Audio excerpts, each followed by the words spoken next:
Vamos a encontrarnos ahora con Darío Teitelbaum.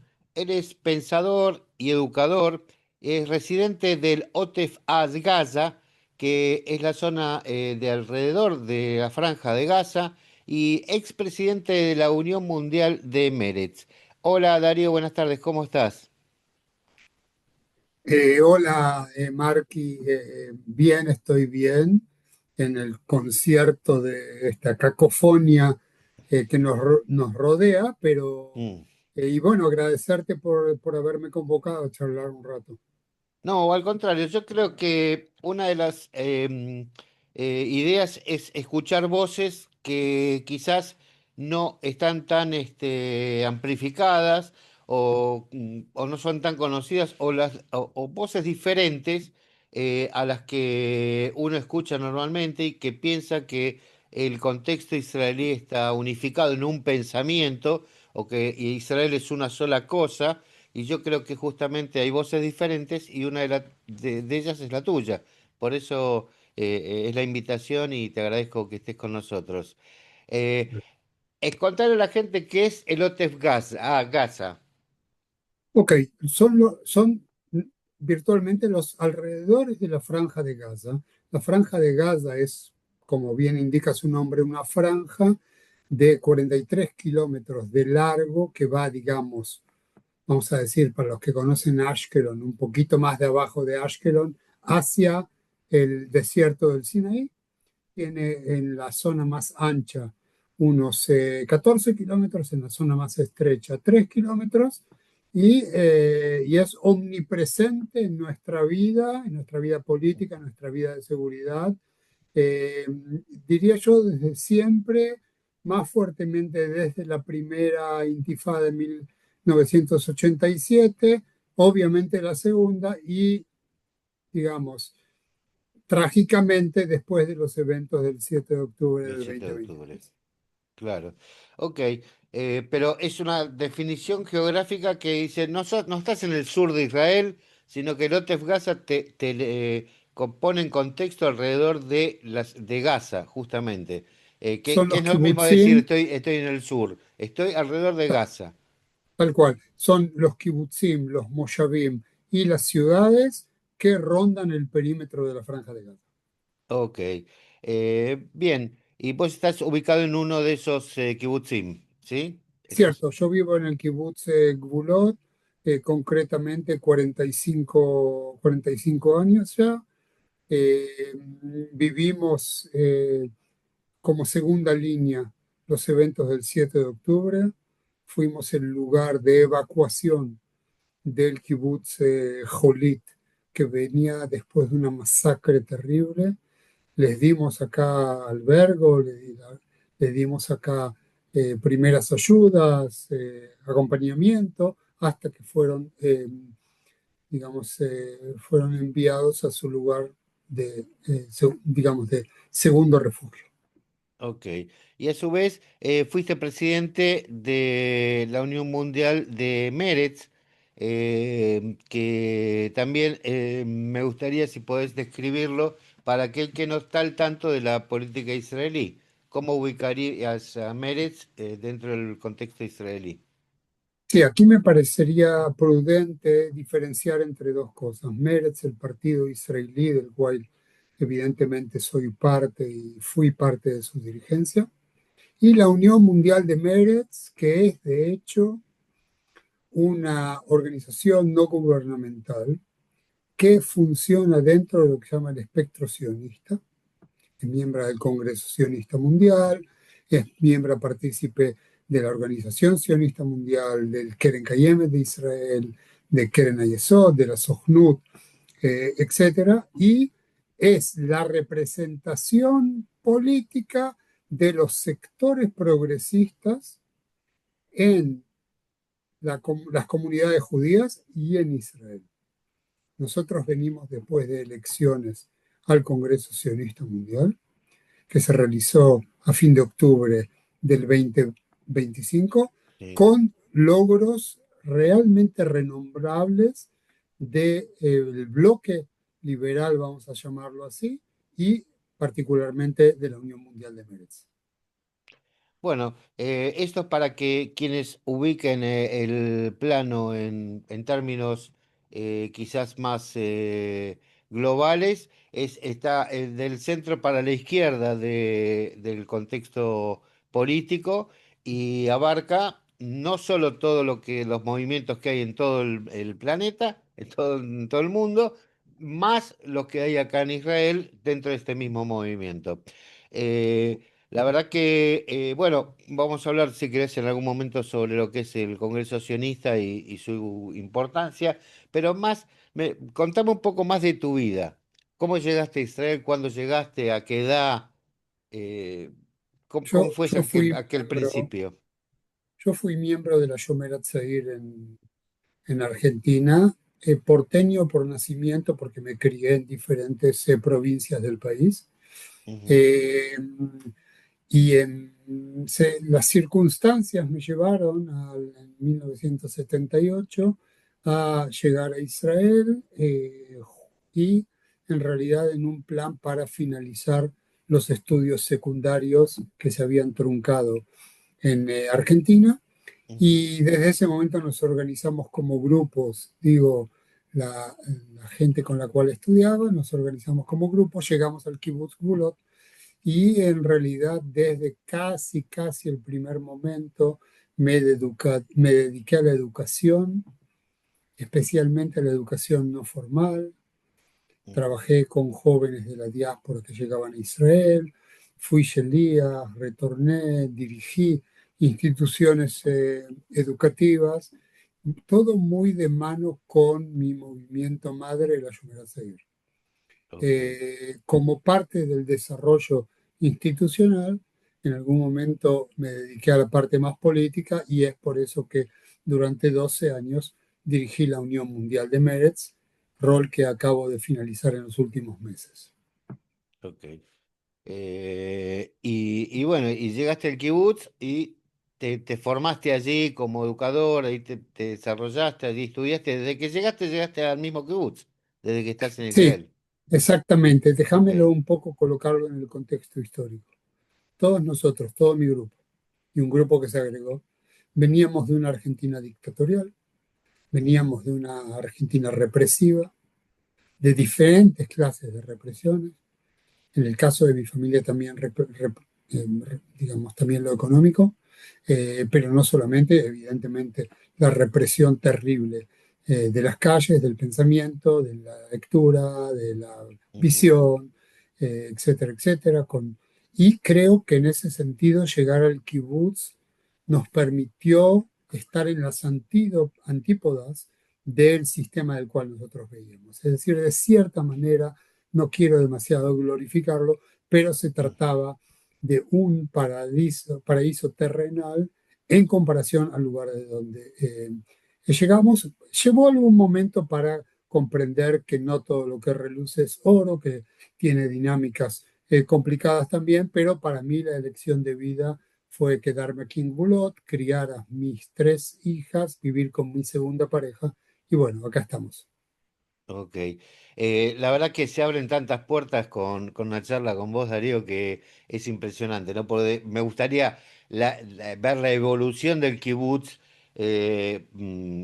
digamos, como parte de la sociedad israelí, ¿no? Pues supongo que cuando vos llegaste en el 78 tenía una significación y hoy quizás tenga otra, el kibutz en sí, ¿no? El sistema de kibutz que se conoce en todo el mundo o que se conoció todo el mundo como uno de los principios de vida socialista, comunitaria, con un grado de altruismo y demás. No sé hoy cómo se vive o cómo se ha transformado.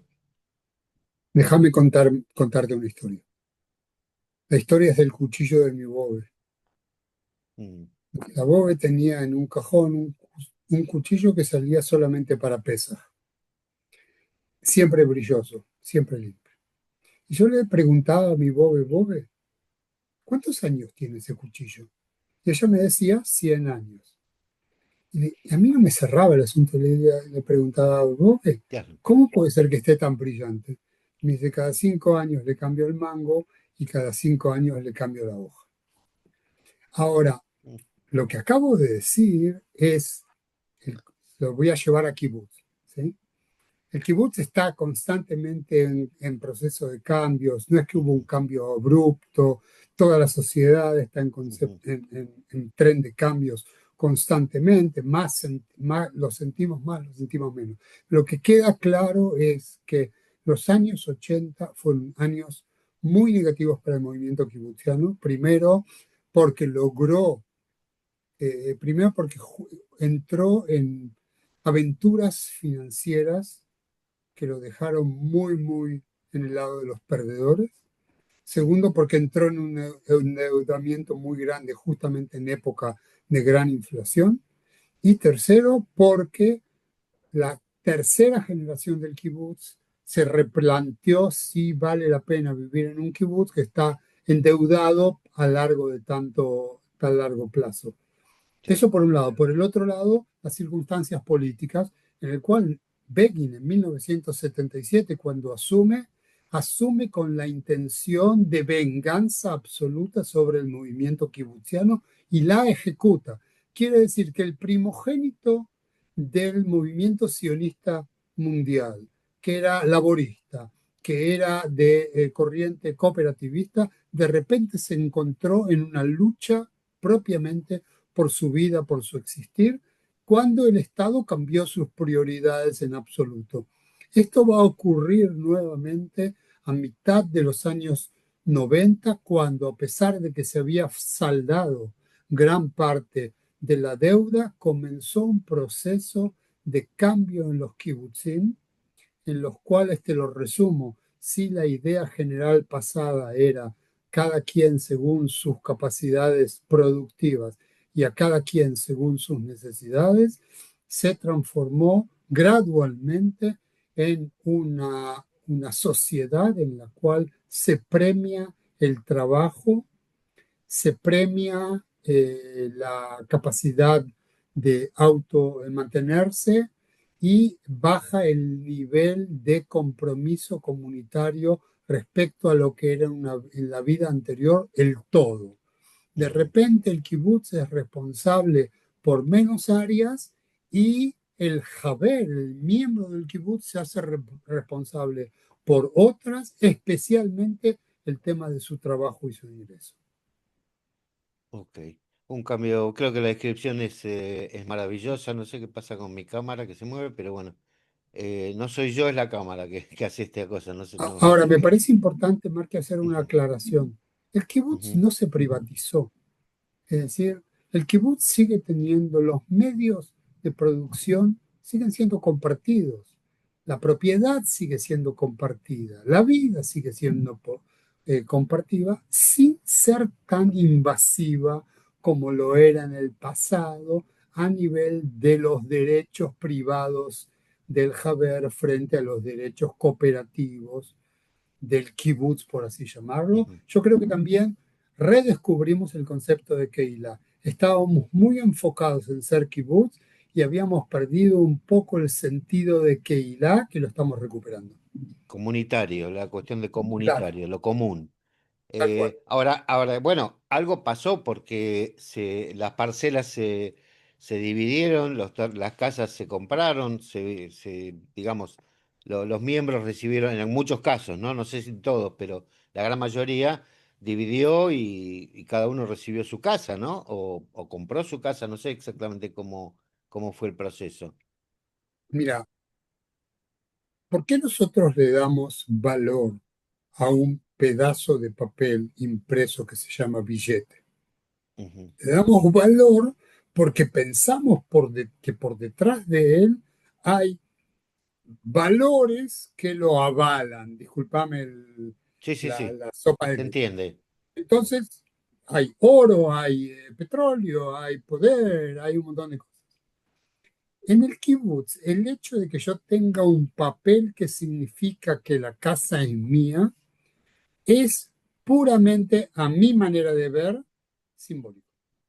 Tranquiliza más a la gente, tengo algo para heredar quizás, pero no lo veo como algo que es comerciable, a pesar de que se venden propiedades dentro de los kibutzim. Y lo segundo importante, me parece que ampliamos nuestra sociedad basada en un nuevo concepto de Haberut, de membresía del kibutz. Nosotros ya tenemos en mi kibutz dos barrios nuevos, estamos en camino a construir un tercero, que son miembros, no vienen en un Ajá. segundo estatus, no venden, pero se construyen su propia casa. Es decir, el hecho que el kibutz en el pasado construía para generar desarrollo demográfico, eso no existe más prácticamente. Ujú.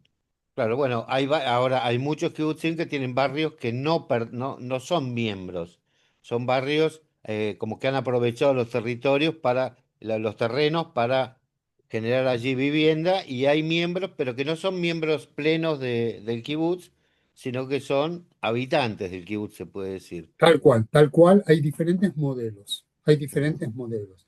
Ok, Hoy en día el modelo preponderante es que todos son Javerit, que se construye dentro del kibutz y no fuera de él, no es un barrio separado, claro. sino está dentro de la línea azul del kibutz, quiere decir el perímetro del kibutz. Ok, es una especie de barrio cerrado, digamos, si se quiere, a nivel de construcción, me refiero. No se construye afuera, se construye adentro. Sí. A eso me refiero. Ok, bueno, dicho esto, ya tenemos un panorama del kibutz en general, un desarrollo chiquito histórico que por supuesto abre un montón de aristas para aquel que no conociera, digamos, en el 77 cuando vos marcas el cambio es porque hasta el 77 el gobierno era de Abodá, que es el gobierno laborista, y el signo que cambia es un signo liberal, digamos, liberal de derecha, digamos, es lo que viene a representar Begin. Ahora, te paso de hoja. Explicaste qué es el Otef Asa, que es el entorno de alrededor de Asa, y te llevo a una fecha concreta, el 7 de octubre. O si querés, del 6 de octubre al 7 de octubre. Bueno, el 6 de octubre vivíamos una realidad bastante parecida a la que vivimos después del 7 de octubre, que evidentemente se agravó. Es decir, vivíamos un gobierno de Netanyahu, entraba su año número 15, con un intervalo de un año y medio del gobierno de Bennett y de Lapid, en el cual las políticas gubernamentales respecto a Gaza fueron erróneas de pe a pa, en el cual se fortalecía la colonización judía dentro de Judea y Samaria, los territorios ocupados, como lo llamo yo, arreciaban las actitudes de, la, de las propias derechas. Las derechas se volvieron mucho más violentas, virulentas, y acá no hay teoría de los dos demonios, acá hay un solo demonio. Y estábamos enfrascados en lo que se llamaba el cambio, el golpe de Estado judicial.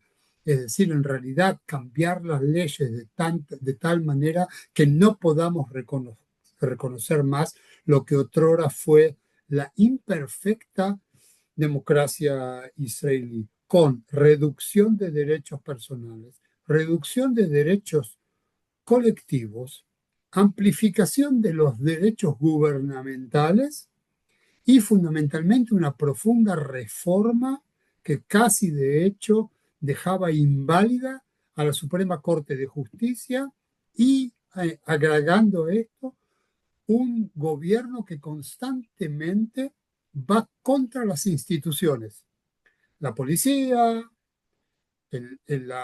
todo el aparato judicial, los jueces, la asesora legal del gobierno, etcétera, etcétera. Quiere decir romper no solamente con las hegemonías políticas, que en realidad la derecha está en gobierno hace 40 años, Bastante, casi claro. 40 años. Acá no hay una hegemonía de izquierda, por un lado, y por el otro lado, crear una situación de caos que pueda permitir postergar elecciones ad eternum para que Netanyahu siga siendo el primer ministro de Israel y con eso tapando su propio juicio, cubriendo todo lo que hizo a lo largo de sus 16 años de gobierno y eternizando de cierta manera el poder de la derecha basado en un deal,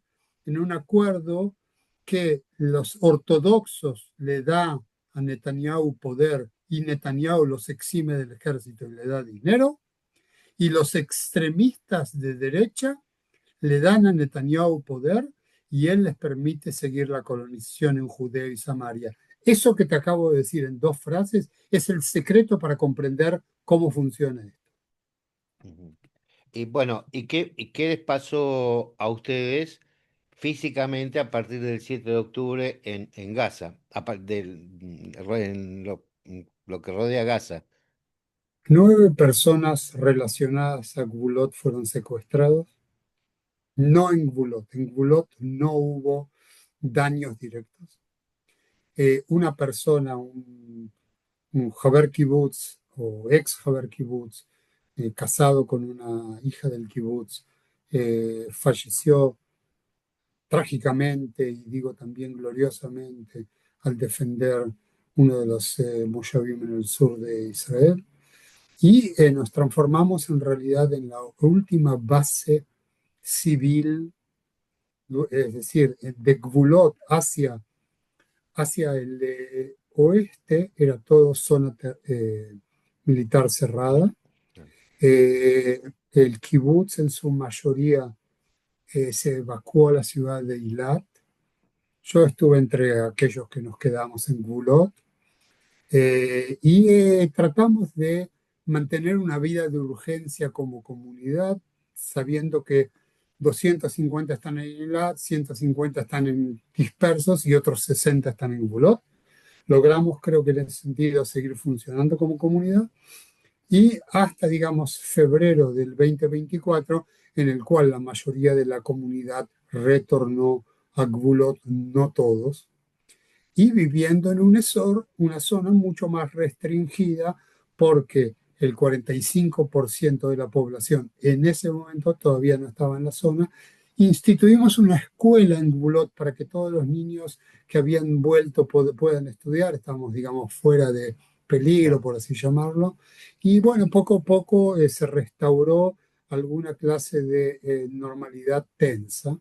Nosotros escuchamos noche a noche lo que ocurre en la Franja de Gaza. Yo personalmente, más allá de lamentar mis muertos, también lamento lo que está ocurriendo en Gaza en este momento, esa tragedia humana que va mucho más allá de los motivos tales o cuales para cometerlo. Ujú. Cuando se habla de genocidio, ¿a vos qué te produce? A mí me produce un escozor intelectual, porque yo creo que la denominación de genocidio es incorrecta, pero no porque busco cuál es la definición de genocidio en Haira o lo que sea, sino porque entiendo como israelí, me parapeto quizás como israelí en la no intencionalidad. Habiendo dicho esto, es una masacre a todas luces, es un exceso absoluto, tiene elementos de venganza que van más allá del operativo y que no es que me incomoda, sino que me hace reflexionar en realidad sobre todos los objetivos que tiene hoy en día el Estado de Israel, que aparecen como la supervivencia extrema y a todo precio. Y hagamos lo que hagamos. Esa no es la Israel que yo quiero. Ujú.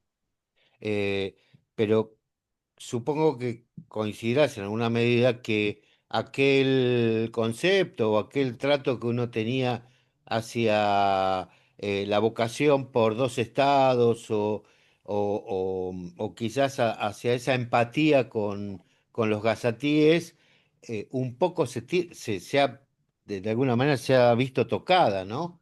Eh, Obviamente, yo los odio a ellos, como odio a toda persona que quiere perpetrar atentados en Israel. Eso no cambia. Ahora, si todos son así, no.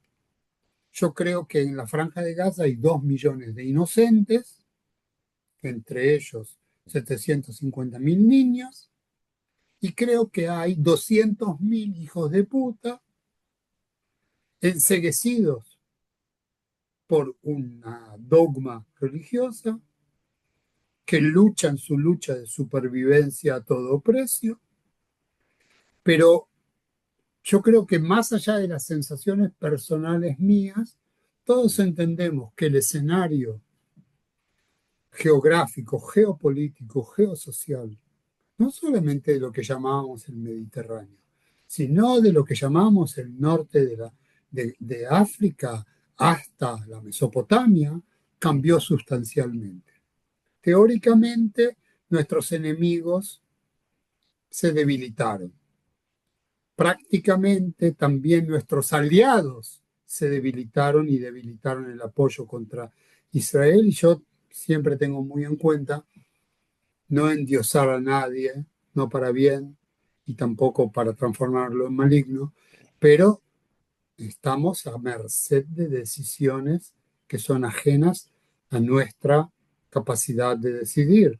Y para la gente de derecha que habla fundamentalmente sobre soberanía, me pregunto qué clase de soberanía estamos si la oficina central está en Washington. sí, lo mismo se estarán preguntando en Venezuela, ¿no?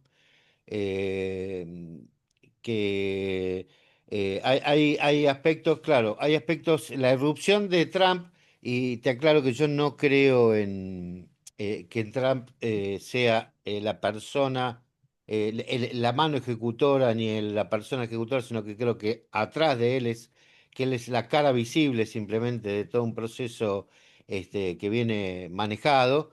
De acuerdo contigo. Que él es el muñeco a mirar, digamos, mientras lo que pasa está en otro lado.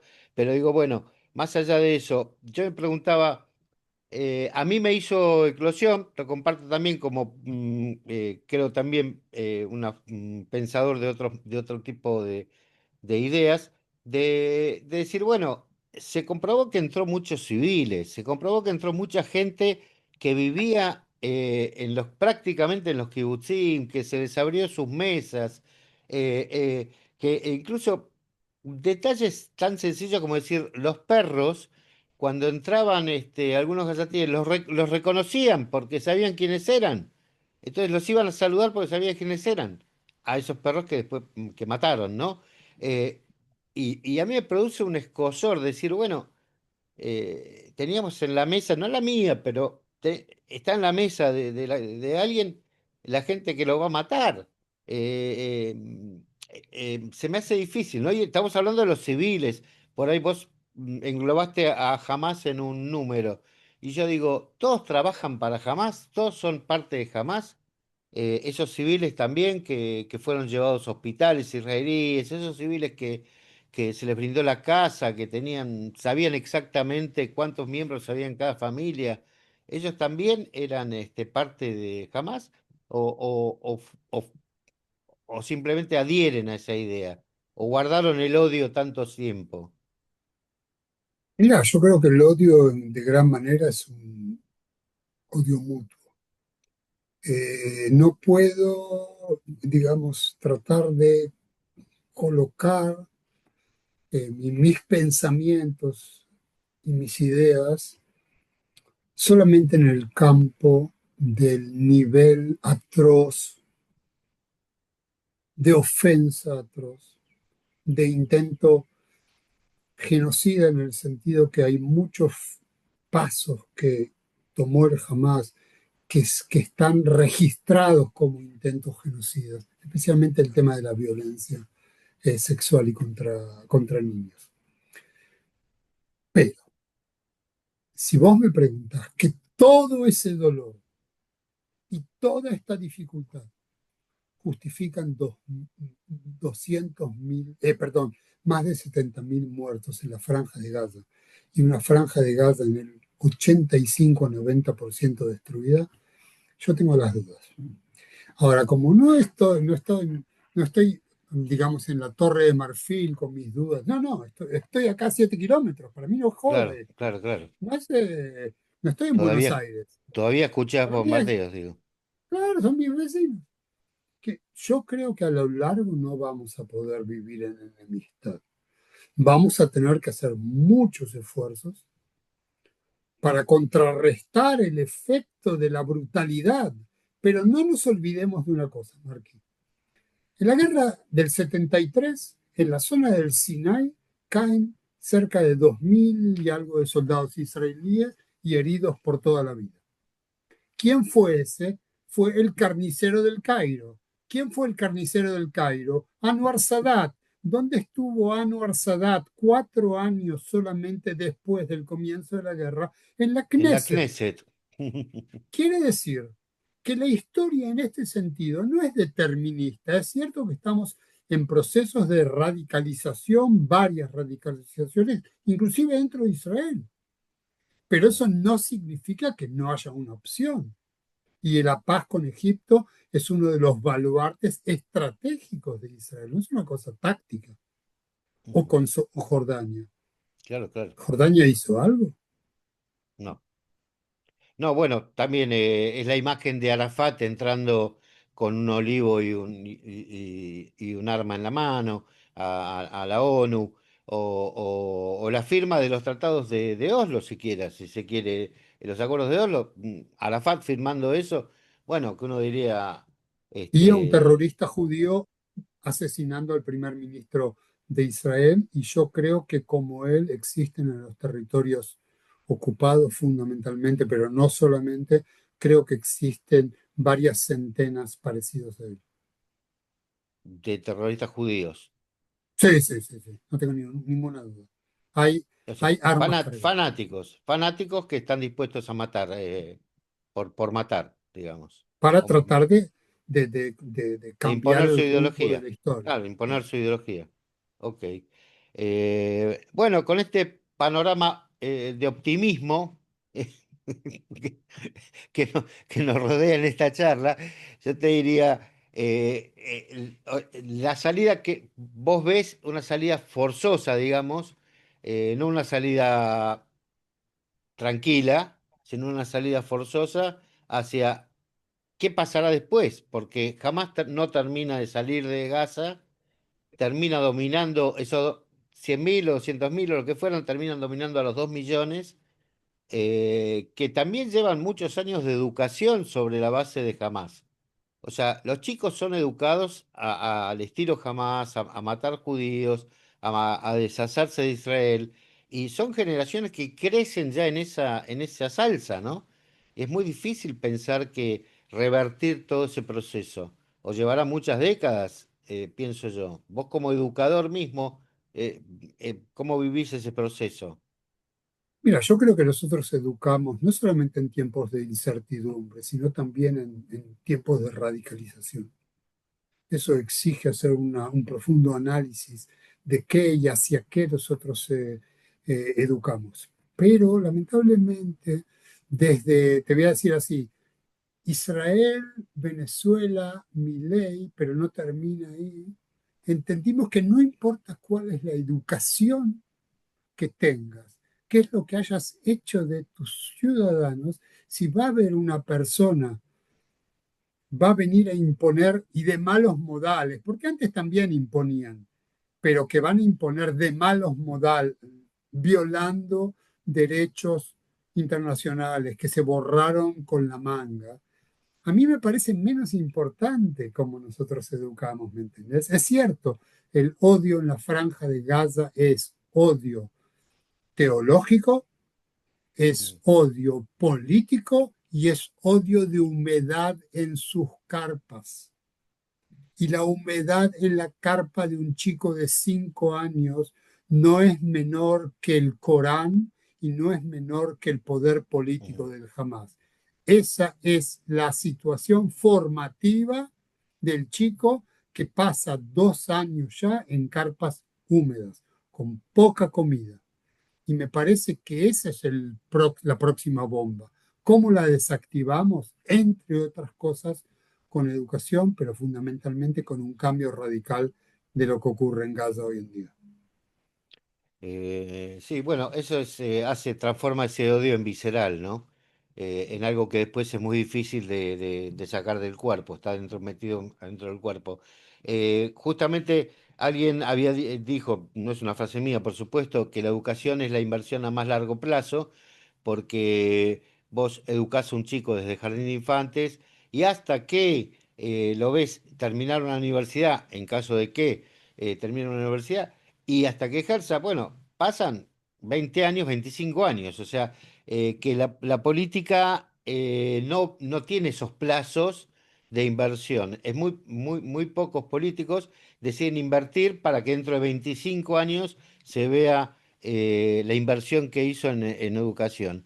Y ese es mi mayor temor, es que revertir eso va a llevar mucho tiempo, y no sé Pero si se tenemos va. ejemplos positivos. Tenemos el ejemplo de la denazificación de Alemania, que no es perfecta, que no es todo Beseder, pero de todas maneras vimos que hubo un proceso impuesto también de malas maneras, con su Ujú. división, etcétera, etcétera, pero de todas maneras es un proyecto de denazificación que tuvo éxito, hay que decirlo, a pesar de los neonazis que todavía existen. En su momento, porque hoy hay Hoy en como día es parte de la corriente hay una reactiva, reversión, claro, hay una pero reversión. la reversión es hacia la institucionalidad en su ser. Ahora, fíjate al revés. Nosotros nos formamos con las frases de Alfonsín, digamos, con la educación se crece, se educa, sí, más o menos. Sí, Y nos sí, formamos más o menos bien. De repente, para evitar que caiga un gobierno en Argentina, viene alguien de muy malos modales y dice, toma 20.000 millones de dólares para que tu moneda no caiga, para que eso no llegue a la caída del gobierno. Quiere decir que todo lo que aprendí, todo lo que estudié es absolutamente al pedo, pero no creo que hay que dejar de hacerlo. claro, claro. Bueno, Darío, la verdad que estoy muy contento de este encuentro. Para mí ha sido una satisfacción escucharte y esta bonomía y esta claridad que vos tenés en muchos conceptos, creo que puede ayudar a mucha gente a pensar diferente. Bueno, muchas gracias, Marky, por invitarme y bueno, que seguí tu labor importante de informar desde Naharía hacia el mundo judío, creo, hacia Latinoamérica y por supuesto en Israel. Bárbaro. Bueno, muchas gracias, Darío.